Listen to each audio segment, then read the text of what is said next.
Being a single father teaches you one brutal lesson early in life. You don't get the luxury of mistakes. Every alarm clock, every bill, every late night matters, because someone small is depending on you to hold everything together. For Daniel Carter, that someone was his 6-year-old daughter, Lily.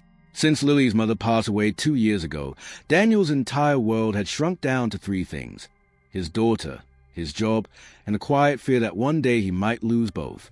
He worked as an operations assistant at a mid-sized corporate firm. Nothing glamorous, but stable. Stable meant rent paid. Stable meant groceries. Stable meant Lily could sleep peacefully at night. His boss, Ms. Evelyn Harper, was known throughout the office for one thing: control.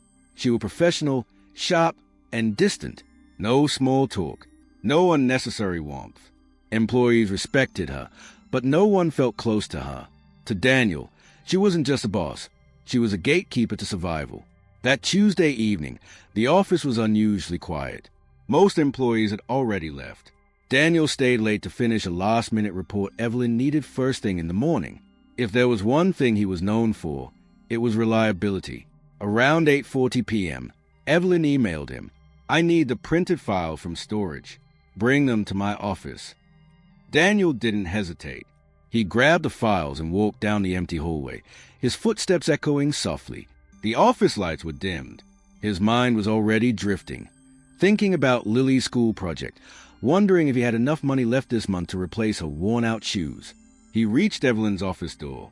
It was slightly open. Without thinking, without knocking, Daniel pushed the door and froze. For less than 2 seconds, he saw something he was never meant to see. Evelyn turned away, clearly in the middle of changing after a long day. Daniel's heart slammed into his chest. I'm so sorry," he blurted out instantly, turning away before his brain even caught up. The file slipped from his hands and hit the floor. "I didn't mean, I should have knocked. His voice cracked with panic. There was a sharp intake of breath behind him. Silence followed. Thick, heavy silence. "Close the door," Evelyn said finally, her voice controlled but tight. Daniel did as told, his hands shaking. "I'll leave the files outside," he said quickly, placing them on a nearby desk without turning around. "I swear, it was an accident. I didn't know. I would never." "Enough," she interrupted. He stopped talking. "Go home," she said. "We'll discuss this later." Daniel nodded, even though she couldn't see him. He walked out of the office like someone underwater, everything muffled, unreal. The drive home was a blur. That night, Daniel barely slept. Every possible outcome played in his head. She'll fire me. She'll think I did it on purpose. I've ruined everything. The next morning, Lily asked him why he looked tired. "Just work stuff," he said, forcing a smile. At the office, something had changed. Evelyn avoided him completely.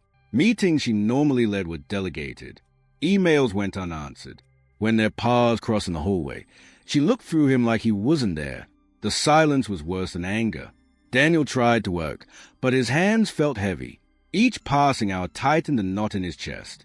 By lunchtime, his stomach hurt too much to eat. Around 3:15 p.m., his inbox chimed. "Daniel, my office, 4 p.m. His throat went dry. At exactly 4 o'clock, he knocked. "Come in." Evelyn sat behind her desk, posture perfect, expression unreadable. No anger, no softness, just distance. "Sit," she said. Daniel did. "I want to be clear," she began. "What happened last night was inappropriate." "I understand," Daniel said quickly, "and I take full responsibility. I should have knocked. I swear to you, I would never." She raised a hand. Intentions don't erase consequences. Those words hit him harder than any accusation. She leaned back slightly. "This situation has compromised professional boundaries," she continued, "and because of that, changes will be made." Daniel felt his chest tighten. "What kind of changes?" he asked carefully. Evelyn looked him directly in the eyes for the first time since the incident. "You'll be reassigned," she said. "Different department. Reduced responsibilities." "And my salary?" he asked, barely breathing. A pause. "There will be an adjustment." The room seemed to tilt. Daniel nodded slowly, swallowing the lump in his throat. "I understand," he said. But inside, something cracked. Daniel walked out of Evelyn's office feeling smaller than he ever had before. No shouting, no accusations, just a calm decision, delivered with authority. By the end of the week, his new assignment became official. Different floor, smaller role, lower pay. The numbers hit him hardest. Rent, utilities, childcare, they no longer added up. At home, he sat at the kitchen table long after Lily had gone to sleep, staring at his bank app like it might suddenly change its mind. His hands trembled, not with anger, but with helplessness. He hadn't chosen that moment, but he was paying for it anyway. Over the next few weeks, Daniel did everything he could to adjust. He skipped meals, canceled small comforts, took on freelance work late at night after Lily slept. Exhaustion became normal. Lily noticed. "Daddy, are you mad at me?" she asked one evening. The question shattered him. "No, sweetheart," he said softly, pulling her into a hug. "Never." But children sense cracks adults try to hide.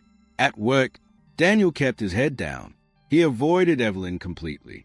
When they did cross paths, she remained polite, but distant, professional to the point of coldness. Once, in the elevator, she stood beside him in silence. For a moment, Daniel considered speaking, apologizing again, explaining how much he was struggling. But he didn't. He remembered her words. Intentions don't erase consequences. So he stayed quiet. Weeks passed.